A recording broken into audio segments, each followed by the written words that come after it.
Bonjour à tous, nous voilà donc pour l'épisode 2 de la saison 3. Eh bien, aujourd'hui, il y a beaucoup de différés, donc ça va être la parole à ce cher Xana en différé, et notre cher Xana, il a mis un pouce bleu.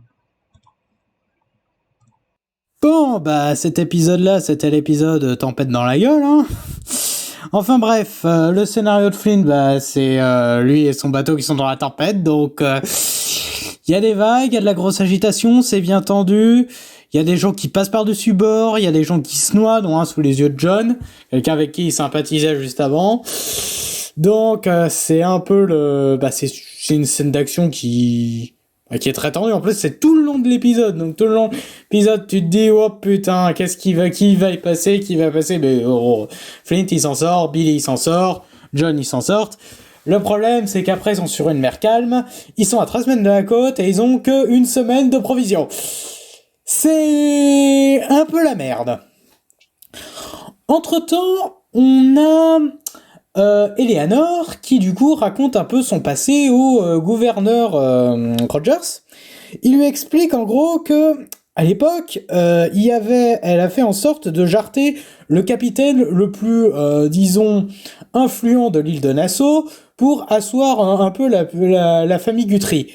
Et donc, elle s'est accoquinée avec un des associés de ce capitaine et son plus fidèle second pour jarter ce fameux capitaine-là. Et le capitaine en question, c'était Teach, l'associé, c'était Hornigold, et le second, enfin l'apprenti, le disciple de Teach, c'était Vane. Donc du coup, il y a Teach qui, lui, de son côté, revient à Nassau. Il est tout content parce que les Guthrie sont plus là. Par contre, il voit clairement que ça lui plaît pas, hein, de ce que fait Charles, ce que fait Rackham, ça lui plaît pas. Et Rackham, qui constate que Teach est revenu et que ça risque d'être un peu la merde, il décide d'adhérer au plan de Max, le plan de Max qui était de faire fructifier l'or en l'investissant et pas juste en le planquant en fait. Et donc, c'est plus ou moins ce qu'il va faire dans le dos de Flint et Vane, du coup. C'est un épisode, en soi, il n'y a pas grand chose à dire. Il y a Hornigold qui est pas content que Eleanor soit toujours là. Il y a la scène d'action de la tempête qui est très bien ficelée. Il y a quoi d'autre? Il y a le personnage de Teach, là, qui a l'air un peu intéressant. Je sais pas trop, est-ce que ça va être un antagoniste ou pas, celui-là? Je sais pas. On verra bien. Déjà, il est beaucoup plus calme que l'eau. Donc, il y a moyen de faire quelque chose avec lui qui dure plus longtemps que juste 3 épisodes. À voir, à voir. Bon, en tout cas, c'est un bon épisode. Même très bon épisode. Bon, du coup, c'est à toi, Volcano. Bon, je vais mettre un pouce bleu aussi. Honnêtement, il y a beaucoup de bonnes choses dans cet épisode, mais je suis un peu moins impacté que le précédent, par exemple. Un tout petit peu moins. Voilà.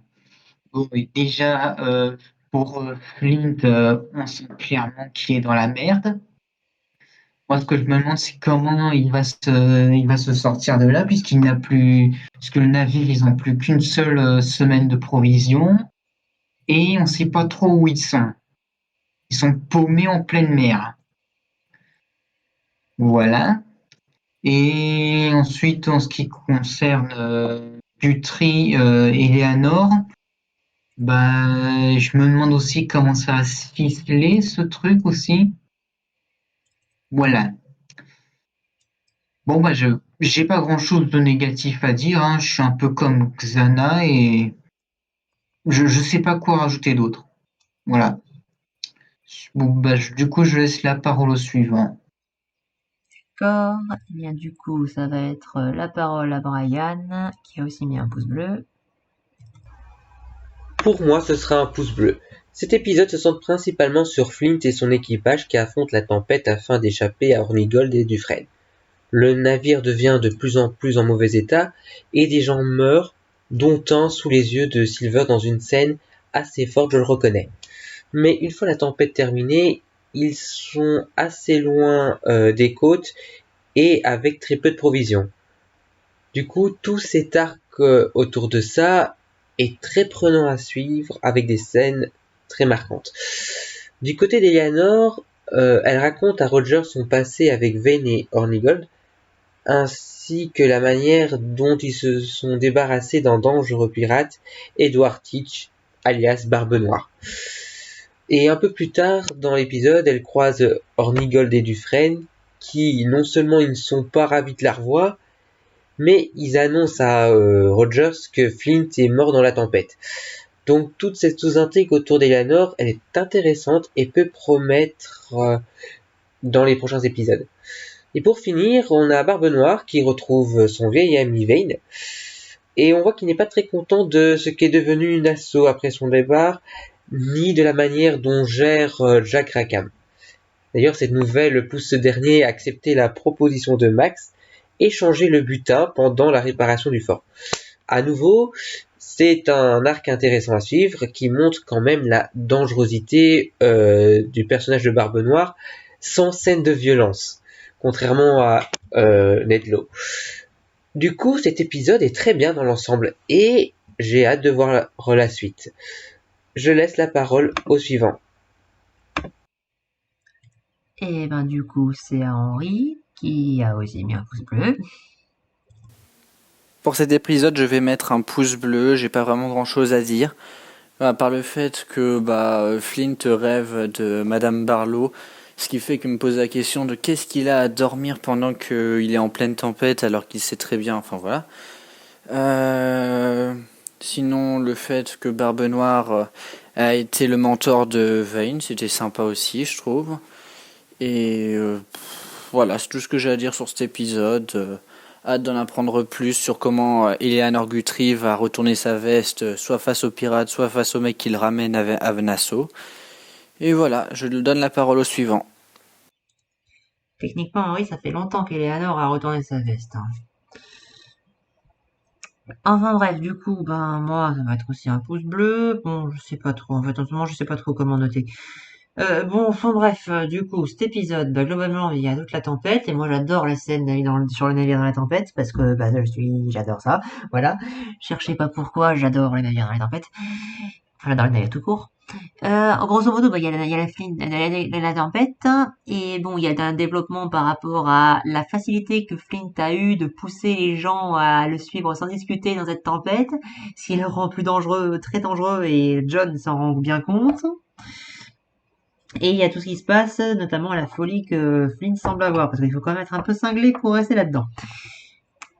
À développer plus tard. Ensuite, on a notre cher Barbe Noire qui est là, et en l'occurrence, il voit bien que les hommes se sont largement affaiblis depuis son départ, hein, en somme. C'est grosso modo ce qu'il dit, c'est que, en gros, c'est des hommes faibles maintenant. C'est plus, voilà. Et en particulier depuis que Lord de Lorca est là, parce qu'on leur a apporté la prospérité à cette île. Résultat, maintenant, c'est des hommes faibles qui font, que dalle, en fait. Et bon, il s'inquiète là-dessus, et notamment par rapport au comportement de Charles, qui a toujours pensé qu'il pourrait toujours l'enrôler, et il se demande si cet homme existe encore. Et de l'autre côté, il y a Rackham, du coup, qui est un peu largement sous-estimé par notre cher Teach. Bon, surtout parce qu'ils ont un passé commun, apparemment. Et du coup, Rackham va finir par accepter la proposition de Max, c'est-à-dire échanger l'or pour autre chose, pour que ce soit plus facile de le transporter, de le cacher, qu'il soit intraçable, etc. Et grosso modo, les autres ont déjà à peu près tout dit, et moi j'espère que j'ai rien oublié, parce que c'est assez prenant, mais du coup on retient pas forcément tout ce qui se passe. Voilà. Je vais faire vérifier quand même. Ah oui, bien évidemment, il y a la scène avec Eleanor et notre cher Hornigold. Bon, précisons quand même qu'il y a eu une ellipse entre le moment où il est allé... le moment où on était sur Flint dans la tempête et le moment où Hornigold va voir Rogers. Hein. C'est après la tempête se soit dissipée qu'il est arrivé là. Du coup, c'est un épisode, grosso modo, où tout est la merde, en fait. Il y a Barbe Noire, on sait pas si ça va être un allié, ou ça va être un ennemi, ou l'un des deux, ou on sait pas, en fait. Du côté de Eleanor, techniquement, Eleanor, elle n'a pas retourné sa veste, elle avait déjà abandonné depuis longtemps. À la fin de la saison 2, elle comptait se débarrasser des pirates pour faire fructifier le commerce légal. Hein. techniquement, en fait, d'une certaine façon, bon, ils n'ont pas rendu service en la capturant, mais si, en fait.